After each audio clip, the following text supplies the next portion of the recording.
Hola, como de costumbre, les habla el licenciado Octavio Capó. Soy profesor de la Escuela de Derecho de la Pontificia Universidad Católica de Puerto Rico en Ponce y además abogado con sobre 30 años de experiencia. Y en el día 21, el día de abril de 2022, eh, todos sabemos que se publicó la opinión del Tribunal Supremo Federal en el caso de José Luis Baello Madero, donde el gobierno de los Estados Unidos, el Departamento del Tesoro, estaba tratando de recobrar de este señor la suma de algunos $28,000, porque, para que puedan entender, este señor residía en el estado de Nueva York. Allí aplicó para el Supplemental Security Income, que es un programa federal que básicamente está destinado a personas con incapacidades y que ese programa a su vez hay que cumplir con unos niveles de pobreza para poder cualificar, y a su vez tiene un tope de una cuantía que se recibe mensualmente. Normalmente este programa aplica también a personas que no necesariamente son aquellos que están con derecho a recibir el seguro social. Esto es un suplemento al seguro social, se lo pueden tomar personas que reciben el seguro social, pero tienen que tener ciertos ingresos o no tener ingresos, y también personas que no cualifican para el seguro social porque, por ejemplo, no tienen los quarters, o sea, los trimestres que se requieren para poder recibir los beneficios del seguro social. Así las cosas, este señor de descendencia puertorriqueño luego se muda a Puerto Rico y no le informa a la Administración del Seguro Social de que él se muda a Puerto Rico, y entonces con el tiempo se entera el gobierno federal que está residiendo en Puerto Rico y le quitan ese beneficio de Supplemental Security Income, y a su vez le exigen el pago, ¿verdad? O que regrese toda esa cuantía que recibió durante todo el tiempo que estuvo en Puerto Rico. José Luis Baello se negó a entregar ese dinero, y entonces hubo que demandarlo en el Tribunal Federal de los Estados Unidos de Puerto Rico. Este era el caso Bello para forzar que el Tribunal Supremo de los Estados Unidos resolviera finalmente qué derechos, si algunos, tenemos los puertorriqueños residentes, que vamos a ver ahorita, de este territorio perteneciente a los Estados Unidos de Norteamérica. El Tribunal de Distrito, por voz del honorable juez Gelpi, quien hoy día es juez del primer circuito federal, que es el que atiende los asuntos de Puerto Rico, resolvió que este señor no tenía que devolver ese dinero a través de una opinión extremadamente fundamentada, de forma correcta, y que yo le llamo una de las joyas jurídicas dentro de las decisiones del Tribunal Federal de Puerto Rico. A su vez, el gobierno apeló, y el circuito de Boston, que en ese momento estaba integrado, entre otros jueces, por el honorable juez Juan Torruella, quien falleció, ¿verdad?, recientemente, emitió la opinión confirmando la decisión del honorable juez Gelpi, y además, por otros fundamentos muy interesantes, también otra joya jurídica de la jurisprudencia del primer circuito federal de Estados Unidos en Puerto Rico, ¿verdad?, que atiende los asuntos de Puerto Rico. El gobierno de los Estados Unidos no estuvo de acuerdo con ninguna de esas dos decisiones, y entonces presentó un recurso excepcionario en el Tribunal Supremo de los Estados Unidos. En un momento dado, ese caso fue presentado bajo la pasada administración del presidente Trump, con un departamento de justicia controlado por el gobierno republicano, y luego, al perder Trump, pues entra la administración de Joe Biden como presidente de los Estados Unidos, y el secretario de Justicia, el señor Garland, decide que se sostenga, ¿verdad?, ese recurso en el Tribunal Supremo de los Estados Unidos. No decidió desistirlo, y en el calendario del Tribunal Supremo incluso hubo lo que le llamamos a los oral arguments, ¿verdad?, una vista argumentativa donde se discutieron las diferentes posiciones de unas partes y amigos de la Corte. Y tengo muy bien el recuerdo de esa vista, porque escuché no solo en vivo a través del sistema del Tribunal Supremo, del site de ellos, y también tuve la oportunidad de, con el tiempo, también escuchar otra vez las transcripciones y leer las transcripciones de esa vista. Muy interesante la vista. Ahora, tengo que decir, ¿verdad? Porque no todo el que me está escuchando es abogado. ¿Cuáles son las implicaciones en términos generales para que la gente entienda qué pasa o qué sucedía con este caso? ¿Por qué tanta importancia? Yo dudo que José Luis Baello tenía el dinero para contratar los abogados que representaron este caso en el Tribunal Supremo de los Estados Unidos. Es un bufete muy prestigioso de un descendiente precisamente de la familia Ferré de Ponce, el licenciado Germán Ferré. Y era la oportunidad para que aquellos que querían, ¿verdad?, establecer esa igualdad de los ciudadanos norteamericanos, incluyendo los puertorriqueños, ante la jurisprudencia del máximo foro judicial, pues el Tribunal Supremo de los Estados Unidos, para todos los efectos, es catalogado como the law of the land, ¿verdad?, como si fuese los dioses del Olimpo, allá de Atenas, en Grecia, en la época de los griegos, ¿verdad?, de la antigua Grecia. Y viene lo interesante de que se someten a su vez una serie de memorandos por todas las partes. Hubo muchos amigos de la Corte, incluyendo el gobierno de Puerto Rico, la comisionada residente, partidos políticos, personas particulares, instituciones, etc. Así las cosas, vino entonces, se somete el caso y el Pleno del Supremo de los Estados Unidos se reúne, y en esa reunión, producto de ello, pues entonces se toma una decisión y finalmente el 29 de abril de 2022 se publica la opinión en este caso. Esta opinión tiene básicamente 4 actores. El juez que emitió la opinión de la mayoría, que es el juez Kavanaugh, que ustedes saben que fue un juez que fue a confirmación y en el Senado republicano, bajo la administración del presidente Trump, que fue el que lo nombró, y que todos escuchamos, ¿verdad?, todas las historias que se alegaban, obviamente, de su conducta pasada, etcétera, pero al fin y al cabo fue confirmado y es miembro, juez asociado del Tribunal Supremo de Estados Unidos. La otra opinión la emitió, una de conformidad, el juez Clarence Thomas, que todos sabemos, ¿verdad?, que es un juez muy conservador y que es obviamente una persona de afrodescendencia, un norteamericano de afrodescendencia.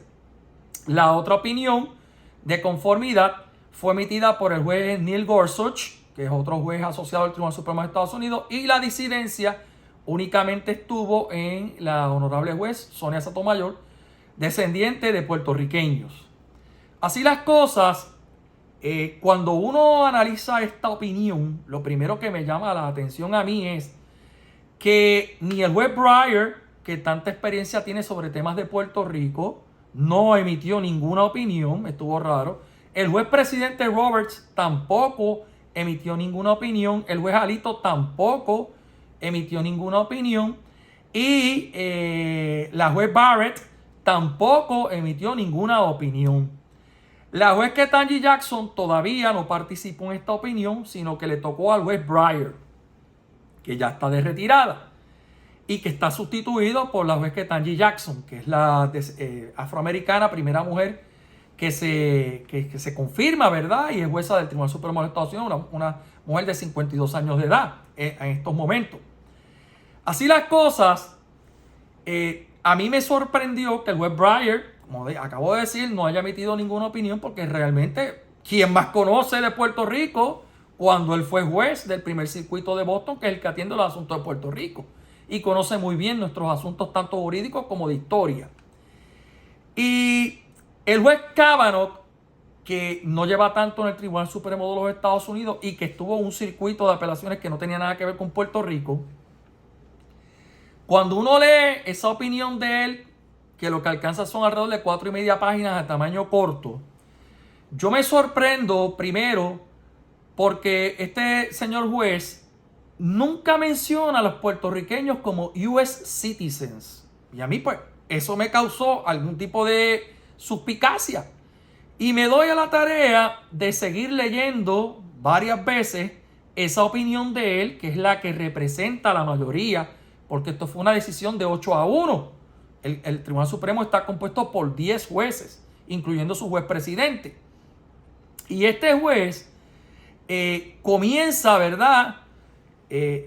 Tratando a Puerto Rico de la siguiente manera. La primera oración dice: The United States includes 5 territories: American Samoa, Guam, las Marianas del Norte, las Islas Vírgenes y Puerto Rico. Lo menciona último. Yo me entero por esta opinión, porque realmente no lo sabía, y me entero por la opinión del juez Gorsuch, que los Estados Unidos tienen otros territorios, y entre ellos hay un atolón en el Pacífico que se llama Palmira. Y ese atolón tiene ese nombre por un buque norteamericano que se hundió en esa época, en 1802, en esa isla, y le siguieron dejando ese nombre. Eso es un islote que es un banco de arena con poca vegetación, que está a más de 1000 millas de Hawái y que pertenecía al reino de Hawái, ¿verdad? Y que luego perteneció a los ingleses y luego los norteamericanos en 1898 lo adquirieron. Así las cosas, Puerto Rico, como todos sabemos, fue invadido por el ejército norteamericano en el 1898, vía Guánica, bombardeo en la ciudad de San Juan, luego invadieron a través del puerto de Ponce, etc. Para Theodore Roosevelt, ¿verdad? La guerra hispanoamericana era una guerra light, una guerra que no iba a tener ninguna consecuencia probablemente de muerte de soldados, pero que tenía un potencial inmenso para los negocios y los intereses de los norteamericanos. Si nosotros nos transportamos a la época de 1898, los Estados Unidos era una gran nación ya en ese momento, con una serie de territorios que no estaban incorporados, otros incorporados y unos pocos estados.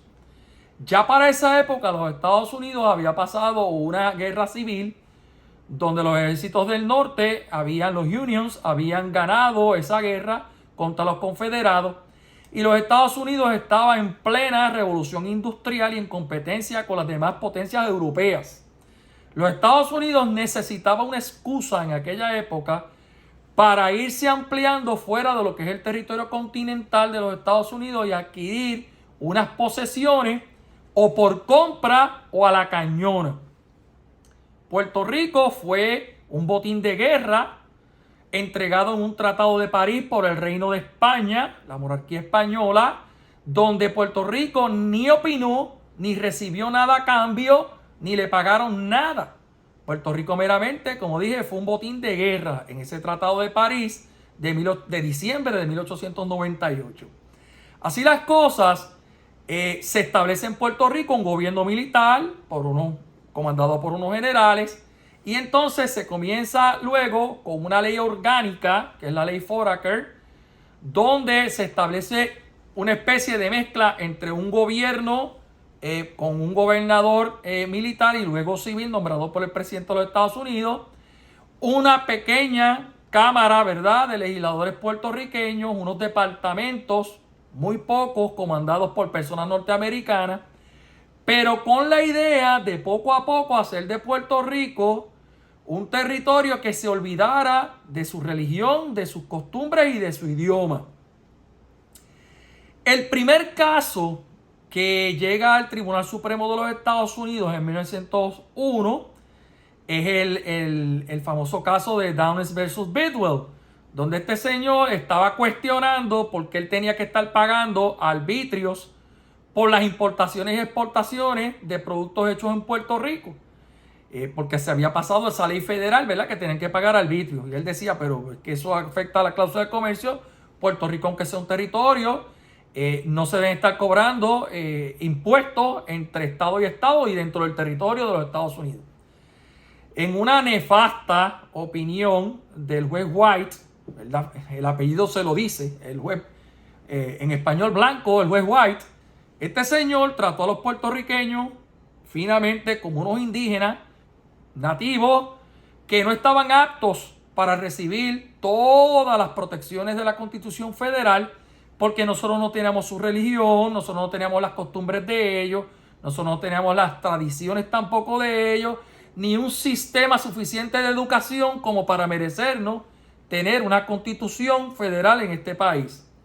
Y obviamente ese caso pues denegó lo que estaba reclamando este señor. Así las cosas, hay una serie de casos que vienen después, el caso de Balzac, etcétera, y es lo que los abogados y los juristas le denominamos los casos insulares, porque son casos que tienen que ver con Puerto Rico mediante opiniones del Tribunal Supremo de los Estados Unidos. Los podemos contar con los dedos, esos casos, no son muchos. Pero la historia de esos casos, hasta el día de hoy ha sido que a Puerto Rico se le ha tratado como lo que finalmente es jurídicamente un territorio bajo la cláusula territorial de los Estados Unidos de Norteamérica, controlada por el Congreso. El Congreso es el que tiene el poder sobre Puerto Rico para legislar, para decir lo que nos toca, las obligaciones que nos corresponden. Muy bien. Llegado el caso, ¿verdad? Esta opinión del juez Kavanaugh, que nunca nos menciona como ciudadanos, siempre nos dice residents of Puerto Rico o residents of the territory. Jamás dice puertorriqueños ciudadanos norteamericanos. Y este señor juez Kavanaugh desarrolla su opinión básicamente en argumentos que no son jurídicos. Sus argumentos parece que son los de un político ocupando un puesto de gobierno, estableciendo política pública en vez de sosteniendo y fundamentando su caso en argumentos jurídicos. Me explico. Él viene y dice que Puerto Rico, si se le aprueba que todos recibamos el Supplemental Security Income, en ese caso, igual que cualquier ciudadano de los Estados Unidos, de cualquier estado, los estadounidenses que viven en esos estados podrían solicitarle al Congreso que a Puerto Rico se le imponga el pago de impuestos federales. Su otro argumento es que si a nosotros nos dan todas esas ayudas, sin ser estado, la economía maltrecha de Puerto Rico va a empeorar y nunca vamos a progresar. Yo me pregunto, ¿qué tiene que ver eso con un argumento en derecho? Absolutamente nada. Eso no tiene que ver nada. Este señor se convirtió en un ejecutor de la política pública, que es lo mismo que ha hecho gobierno tras gobierno de cualquier presidente de los Estados Unidos sobre Puerto Rico. Dejen esa gente allá. Eso es un territorio. Le damos lo que queremos, pero le sacamos un paquetón con impuestos federales, porque sí pagamos impuestos federales, sí pagamos arbitrios federales, sí aportamos a la economía de los Estados Unidos, y aquí hay muchísimas empresas con matriz en los Estados Unidos que se benefician de sus negocios en Puerto Rico. Así que es una falacia o una falsedad decir eso. Si a nosotros nos afecta o no que nos den ayuda, eso es un problema de la economía. Eso es un problema de presupuesto de Puerto Rico. Eso no tiene nada que ver con un asunto jurídico sobre igual protección de la ley de los ciudadanos norteamericanos. Ahora bien, este juez, que es lo que a mí me causa demasiada consternación. Yo no sé si es que él conoce o no Puerto Rico.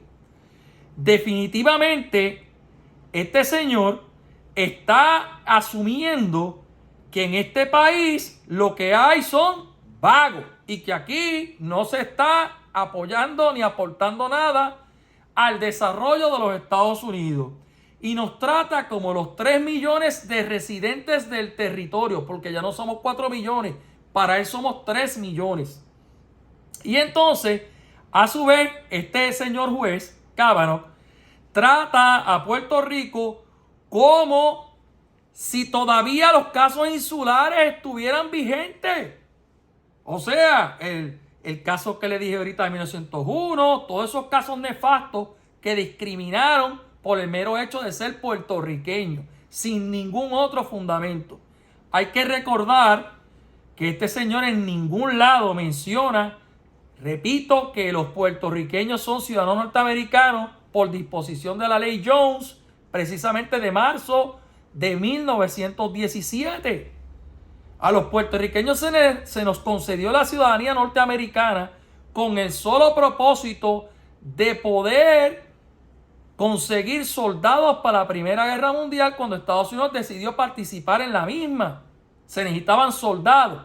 Y qué mejor que los puertorriqueños, que a pesar de que eran unfitted to be US citizens, se necesitaban para esa guerra. Esa era la perfecta excusa. Muy bien, 1917 nos imponen la ciudadanía norteamericana y tengo que hacer el cuento con un antepasado de mi familia, que se llama Vicente Balbás Capó. Dijo que él no iba a ir a esa guerra y terminó preso en Atlanta en una cárcel federal por negarse a enlistarse en el reclutamiento que había de soldados por el ejército norteamericano en Puerto Rico. Ese señor dijo, mira, ¿para qué yo voy a ir a pelear por una nación que yo apenas conozco? Si yo nací y me crié bajo una dominación española. Este fue el famoso personaje que los que conocen de historia saben que se batió en un duelo en la finca Felicia en Santa Isabel contra Muñoz Rivera y le ganó en ese duelo, pero luego que terminó el duelo se dieron la mano y fueron amigos. Así era de honorable esta gente en esa época. Entonces, esta decisión de darnos esa ciudadanía trajo consigo, desde mucho antes, desde 1898, que había que extinguir todo lo que significaba España o ser puertorriqueño. Yo recuerdo los cuentos de mi padre, que en la Ponce High en la escuela Ponce High en Ponce, escuela pública, se obligaba y la enseñanza era en inglés. De hecho, varias tías abuelas mías, tías a su vez de él, fueron maestras en esa escuela y tuvieron que dar sus clases de matemática, etcétera, en inglés.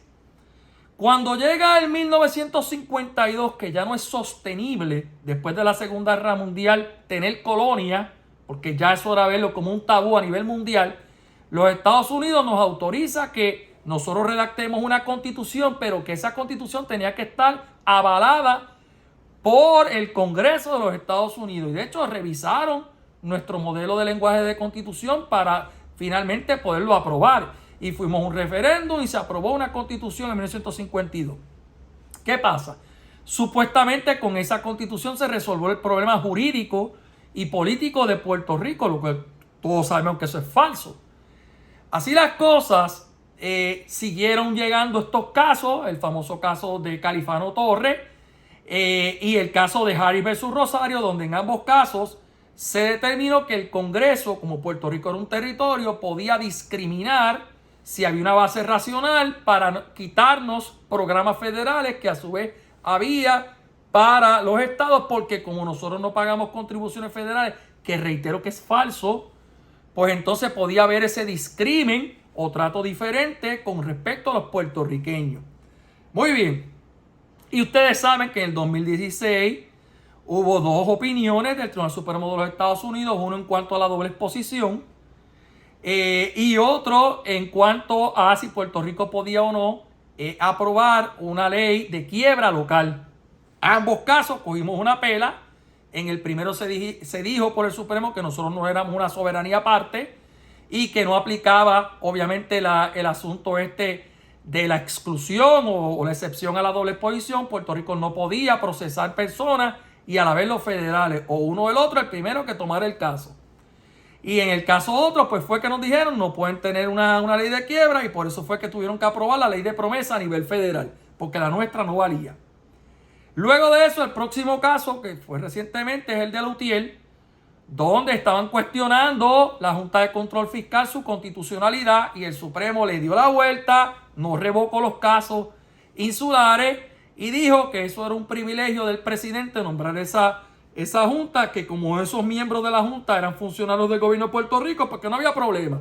Eso no era incompatible con la Constitución.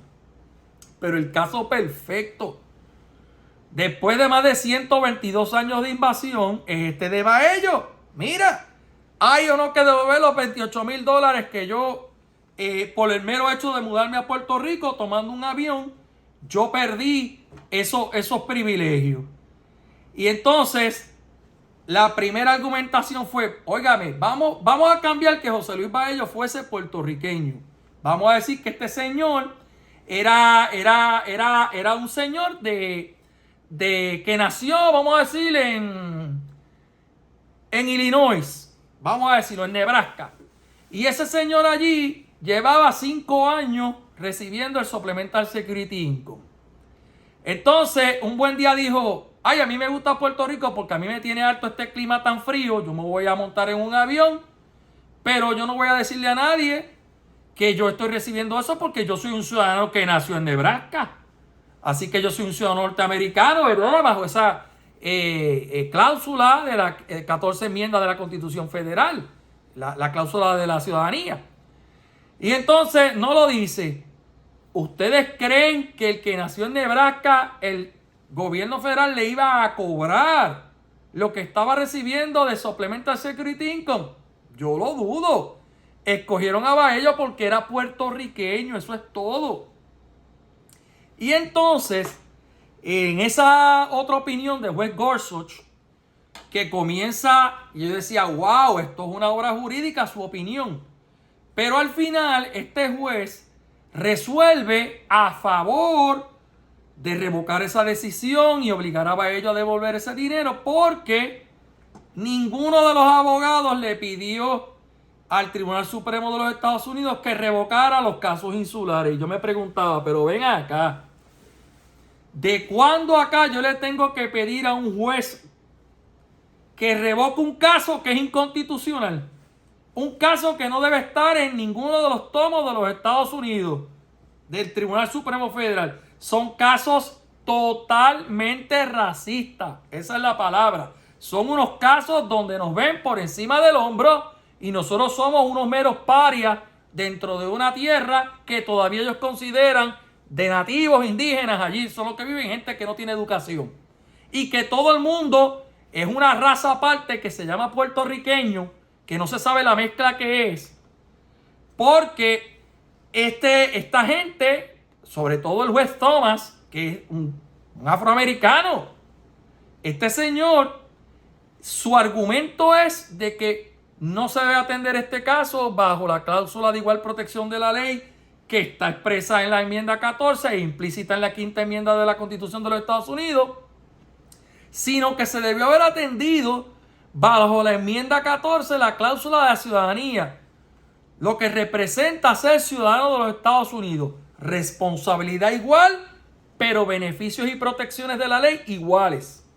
Está bien, vamos a comprarle su argumento de que se equivocaron de cláusula, pero le votó en contra a que este señor recibiera y todos los puertorriqueños esos beneficios. Entonces, estos dos jueces, Gorsuch y Clarence Thomas, después que hacen ese argumento tan exquisito, al final vienen y votan contrario a lo que estaban planteando ellos. Así que yo no entiendo esto. Miren, la opinión del juez Kavanaugh es una opinión totalmente en dólares y centavos. Para el norteamericano del Congreso, lo que le interesa es money, el dinero. Y si la economía se beneficia de Puerto Rico, échese para acá como Estado. Si la economía de los Estados Unidos no se favorece con lo que los puertorriqueños hacen o no hacen y hay que dar demasiado dinero, déjalos como territorio. Eso es lo que representa la opinión del juez Kavanaugh en palabras sencillas. Y yo esta semana estaba pensando y decía, oye, qué mucho se parece esto a aquel pasaje bíblico donde luego de la resurrección de Jesucristo, dos apóstoles llegan allí a una fuente en la ciudad de Jerusalén, en el reino de Judea, y viene un lisiado, está en el suelo y le pide a los apóstoles que le dé dinero, y le dijeron, yo no tengo dinero, yo te puedo dar el Espíritu, ¿verdad? Y lo que Jesucristo ha dado. Y ese señor de momento se puso de pie y caminó solo hasta dentro del templo y allí se regocijó de alegría. Pues miren, ustedes saben que en el reino de Judea en aquella época solamente podían estar mendigando los lisiados, los huérfanos, niños huérfanos o las viudas que no tuviesen dinero. Entonces, ¿qué pasa? Que Puerto Rico, como no tiene dinero, tiene que estar de limosnero frente a la fuente allí en el reino de Judea, allí en Jerusalén. Eso es lo que parece ser la idea de estos jueces del Tribunal Supremo de los Estados Unidos, a excepción de la juez Sonia Sotomayor. Esa es la realidad. que Puerto Rico, mire, el juez Gorsuch, peor aún, dice que es un disparate hacer una división de territorios bajo la Constitución de los Estados Unidos. Para eso solo hay territorio, no hay tal cosa como territorio incorporado o no incorporado. Bueno, pues entonces hay que decirle a los que propugnan que Puerto Rico primero sea o deje de ser un territorio no incorporado para convertirse en incorporado para poder ser luego Estado, que ya eso no hace falta. Porque el juez Gorsuch expresamente dice ahí que eso es un disparate jurídico, no existe. Así que ahora es simplemente Puerto Rico un territorio ni tan siquiera no incorporado. Bajo esta opinión, a Puerto Rico finalmente le dijeron: a ustedes no les aplica la igual protección de la ley, de la enmienda 14, ni de la quinta enmienda, implícitamente está allí. Pero para el juez Gorsuch, los puertorriqueños, y para el juez Thomas, de forma, ¿verdad?, tácita, los puertorriqueños son ciudadanos de los Estados Unidos. Pero Kavanaugh nos trata como residentes del territorio de Puerto Rico. Nunca nos menciona como ciudadanos, ¿verdad?, de los Estados Unidos. Entonces, viene la opinión de la honorable juez Sonia Sotomayor, que al usted leerla es una opinión balanceada, con muchos fundamentos jurídicos, incluso hasta con fundamentos que están apoyados en estadísticas sobre economía, de que el Supplemental Security Income no es un programa que tiene que ver con ciudadanía. Esto es un problema que tiene que ver más bien con las necesidades de los norteamericanos. Y es un programa dirigido a ayudar a esas personas con esas necesidades económicas que tienen esas incapacidades a su vez. Y que esa gente normalmente no paga contribuciones federales. Por consiguiente, el argumento de que hay que pagar contribuciones federales para recibir esos beneficios es uno erróneo. Y ella tiene mucha razón con esto. De hecho, la jueza menciona que es un acto cruel lo que hace el Congreso con los puertorriqueños, porque tienen que estar yendo a mendigar, como el lisiado ese frente allí a la fuente en el pasaje bíblico, al Congreso cada semestre y cada mes para que le den la limosna que ellos quieran enviar para acá. Pero fundamentos jurídicos, repito, en la opinión mayoritaria, para mí no hay ninguno. De hecho, yo tengo que decir que después que leí esta opinión completa, la de Kavanaugh, la de Gorsuch, la de Thomas, yo tengo que pensar finalmente si en Puerto Rico hay una constitución, porque nuestra constitución está basada en la Constitución de los Estados Unidos y también hay igual protección de la ley.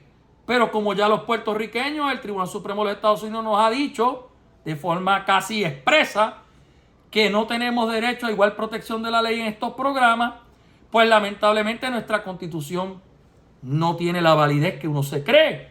Y pienso que nosotros volvimos otra vez a la época de la ley orgánica Jones, que lo que hacía era establecer un gobierno y que algunos derechos de la constitución nos aplicaban, a aquellos fundamentales según el Tribunal Supremo de los Estados Unidos de caso a caso, pero no el full del lenguaje y de los derechos de la Carta, a su vez, de Derechos de la Constitución norteamericana. Y esto va a tener que reescribirse todos los libros de derecho constitucional, nuestras opiniones del Tribunal Supremo diciendo que a Puerto Rico le aplica la enmienda 14, ya tengo serias dudas de que eso tenga alguna validez. Y también nosotros los profesores vamos a tener que echar a un lado los libros de constitucional de Puerto Rico y reescribir otros libros, y todos convertirnos nuevamente en estudiantes de derecho constitucional en cuanto a las relaciones de Puerto Rico y los Estados Unidos. ¿Qué impacto va a tener esta decisión sobre los puertorriqueños? Pues mire, muchas. Número uno, probablemente vamos a tener que esperar más de 122 años adicionales, porque esta opinión fue emitida 124 años después de la invasión del ejército norteamericano a Puerto Rico. Y eso lo que va a ocasionar, obviamente, es que vamos a seguir bajo lo que es un territorio, bajo la cláusula del cuarta, ¿verdad?, del Congreso de la Constitución, la cláusula territorial de la Constitución de los Estados Unidos, donde el Congreso va a poder hacer lo que le dé la gana sobre Puerto Rico, lo que le dé la gana. Y el presidente, vía su política pública, hará también lo que le dé la gana sobre los puertorriqueños. En cualquier momento nos pueden quitar cualquier derecho, nos pueden quitar el seguro social, nos pueden quitar el Medicare. Pero ahí hay un problema, porque como lo pagamos, pues lo recibimos. Pero el día que no lo paguemos, muy bien nos los pueden quitar, se lo van a dejar a las personas que lo pagaron, pero decir prospectivamente que se quitó. Eso es una posibilidad hoy día a partir de este caso. También, cuánto programa hay de aportar para la reforma de salud, eso lo pueden eliminar en cualquier momento. Los cupones de alimentos, los programas del PAN, que nosotros le decimos cupones acá, eso lo pueden quitar de golpetazo y no hay nada que hacer. El Tribunal Supremo de Estados Unidos va a avalar esa circunstancia. Porque como el Supremo de los Estados Unidos, el juez Kavanaugh y 6 más están diciendo que Puerto Rico es un territorio y que el Congreso puede hacer racionalmente lo que entienda con Puerto Rico, ¿verdad? Pues eso es lo que hay. Pero entonces uno se piensa, pues vamos a ver qué va a hacer. Nos va a imponer impuestos.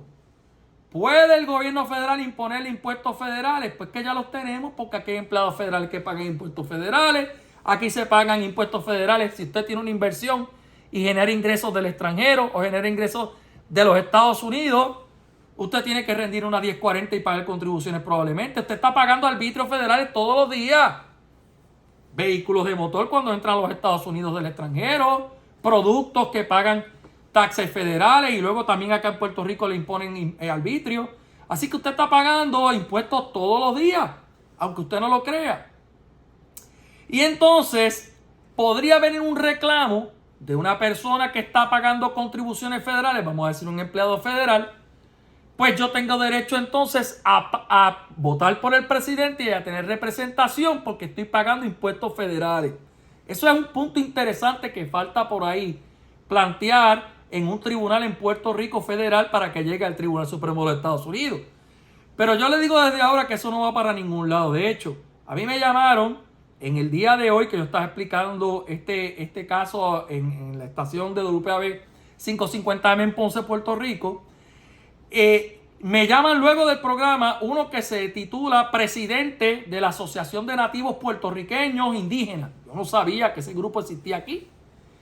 Y ese señor quería que yo le llevara un pleito a su asociación y a él, reclamándole una indemnización al gobierno federal por haber extinguido, ¿verdad?, y afectado a los indígenas de Puerto Rico. Yo, pues, ¿verdad?, le dije que yo no tomaba ese tipo de casos. Pero yo creo que más bien está dirigido a los españoles, que fue los que acabaron con los taínos en Puerto Rico. Los Estados Unidos el daño se lo hizo a otras personas y se lo sigue haciendo a otras personas, esa es mi opinión, con sus actuaciones sobre Puerto Rico. Y entonces, para que ustedes vean ya cómo comenzó a explotar este tema y la gente está pensando cuál va a ser el próximo paso. Yo, en mi opinión personal, para mí los casos de Puerto Rico a nivel del Tribunal Supremo Federal se acabaron por décadas en el futuro. Esa es mi opinión. Puerto Rico, lo dudo hoy día, bajo esta situación de vía jurisprudencia, que un Tribunal Supremo Federal se meta a estar hablando sobre el estatus de Puerto Rico o inmiscuirse en asuntos que tengan que ver con política pública del Congreso o del presidente.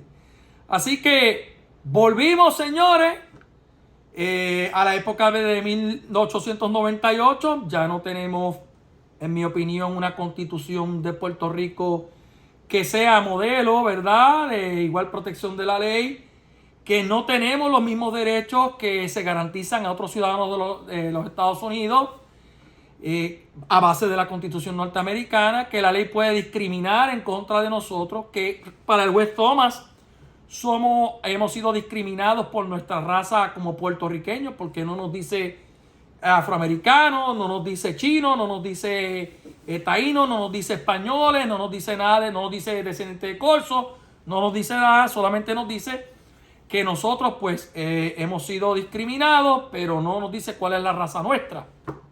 Así que tenemos una clasificación nueva para el juez Thomas. Para el juez Kavanaugh somos residentes del territorio, no somos ciudadanos norteamericanos. Me imagino que esa es la misma opinión de los otros 6 jueces que se quedaron callados, no dijeron nada, porque concurrieron al no escribir nada con la decisión del juez Kavanaugh. Y también tenemos entonces la problemática de uno se tiene que preguntar jurídicamente hablando si ya esto, pues obviamente aguanta o no aguanta más. Y ya eso es un asunto político en el cual yo no me voy a inmiscuir, porque no voy a hablar de partidismo aquí en esta conversación, que me parece que es una conversación estrictamente jurídica. Ahora bien, yo quiero decir que los puertorriqueños estamos peor que los nativos norteamericanos, porque las tribus indias en los Estados Unidos tienen una cláusula en la Constitución y se les dan unas protecciones, incluso tienen hasta una soberanía independiente dentro de la nación norteamericana. Los puertorriqueños ni tan siquiera tenemos eso. Y nosotros en esta ocasión, jurídicamente, ¿verdad?, dialogando aquí conforme a esa decisión del Tribunal Supremo de los Estados Unidos, nos han dado una bofetada jurídica. Yo creo que la más severa que nos han dado fuera del caso de Downes versus Bidwell, porque en el 2022 me parece a mí que probablemente para ellos debemos haber adquirido algún tipo de conocimiento, inteligencia y cultura más asimilada de ellos. Ya no somos aquellos fieles españoles, ya tenemos algunas ideas de los estadounidenses, nos hemos asimilado bastante en muchas cosas, nos hemos mudado para allá, tenemos familia allá, así que yo no sé cuál es el fundamento ahora de sostener ese caso de 1901, donde nos decían que éramos finamente unos realengos, que no estábamos aptos ni nos merecíamos la ciudadanía norteamericana, ni tampoco los derechos constitucionales que se brindan en la Constitución Federal. Eso básicamente es una masacre jurídica que nos debe recordar la masacre de 1937 en Ponce, Puerto Rico, un domingo de Ramos, donde abrieron fuego contra personas inocentes, todas aquellas personas comandadas, ¿verdad?, por ese gobernador militar en Puerto Rico, porque él había sido militar, con aquellas ametralladoras Thompson, ¿verdad?, las que usan en las películas de mafiosos de la época de Al Capone, que utilizaron en contra nuestra. Pues esa es la verdadera tragedia jurídica que trae este caso. Y a mí nadie me va a convencer de lo contrario, porque yo me parece que soy muy imparcial como profesor y como abogado. Así que me parece que ya esto definitivamente hay que colgar, ¿verdad?, las ansias de tratar de ser algo distinto, porque definitivamente no nos van a dar ni para un lado ni para el otro, porque los puertorriqueños, para ellos, los residentes del territorio, para propósitos jurídicos, únicamente sirven para ir a las guerras, aportar a la economía, ¿verdad?, y dejarle dinero a los negocios de los norteamericanos. Y lamentablemente nunca vamos a ser parte de los Estados Unidos en todo el sentido de la palabra. Y ahora somos realmente, según el juez Thomas, otra raza en minoría, discriminada, y que pues no se le dan los mismos derechos bajo la cláusula constitucional de la ciudadanía. Eso, mis amigos, básicamente es el resultado de esa opinión que he explicado. Me parece que esto debe servir de ejemplo para los estudiantes de Derecho y para todo estudiante y todo ciudadano, sobre todo, darse una leída de este caso para que vean por sus propios ojos qué es lo que ha pasado con Puerto Rico en el 2022. El que es un conformista, el que está chupando de los beneficios y no le interesa nada de lo que tiene que ver la dignidad del puertorriqueño, pues le importa un rayo lo que pasó en esta opinión. Pero las personas dignas, como me caracterizo yo, ¿verdad?, que se preocupa por los asuntos de los puertorriqueños y que soy puertorriqueño ante todo, primero que nada, ¿verdad?, primero ponceño y después puertorriqueño, esa es la realidad. Pues tengo que decir que nuestra dignidad ha sido manchada, mancillada, ¿verdad?, en otras palabras, por esta opinión mayoritaria. Esto es un insulto jurídico a cualquier conocedor del derecho. Esto no tiene ninguna razón de ser. Y creo que las voces que se unan a lo que yo estoy opinando, pues como tenemos dignidad, debemos obviamente ir pensando qué tipo de expresión pacífica, civilizada e inteligente, porque los puertorriqueños somos pacíficos, somos inteligentes y tenemos dignidad, vamos a hacer para hacerle saber al Tribunal Supremo de los Estados Unidos, que está errado en su decisión, que ha cometido una gran injusticia y que ha seguido la trayectoria de seguir avalando estos casos insulares, que son no otra cosa que recordar los famosos casos y opiniones del Tribunal Supremo de los Estados Unidos en la época de la Guerra Civil, posterior a la Guerra Civil, y que es una pena que en el 2022 todavía estén con ese discrimen contra los puertorriqueños. Nosotros no escogimos ser invadidos, nosotros no escogimos ser ciudadanos norteamericanos, eso vino por imposición de una ley. Aquí el ejército entró y derrotó al ejército español que salió corriendo de aquí. Así que nosotros no participamos en ningún tratado de París para decir que nos correspondía a nosotros, los que nos quedábamos aquí. Nuestros abuelos y bisabuelos no decidieron nada. Así que me parece a mí que ya es hora que 124 años después los puertorriqueños podamos no solo ser escuchados, sino que podamos decidir lo que la mayoría quiera. Eso es lo que valdrá. Siempre va a haber disidencia, pero lamentablemente es insostenible que los puertorriqueños en el 2022 tengamos que recibir esta bofetada jurídica de esa opinión y quedarnos dados. Así que me parece que ya esto, ¿verdad?, es el colmo de la paciencia jurídica, tener que esperar décadas y décadas más a ver si algún día a alguien se le ocurre decir, aunque no me pidieron que revocaran los casos insulares, los voy a revocar porque esto es una cuestión de dignidad como jurista, como juez del Tribunal Supremo de los Estados Unidos, y yo no puedo permitir que en esta época, en la época que sea, en las décadas que vendrán, se siga pensando que hay una subminoría viviendo allí en un territorio que se llama Puerto Rico y que no puede decir nada. Así que muchas gracias y siempre a la orden.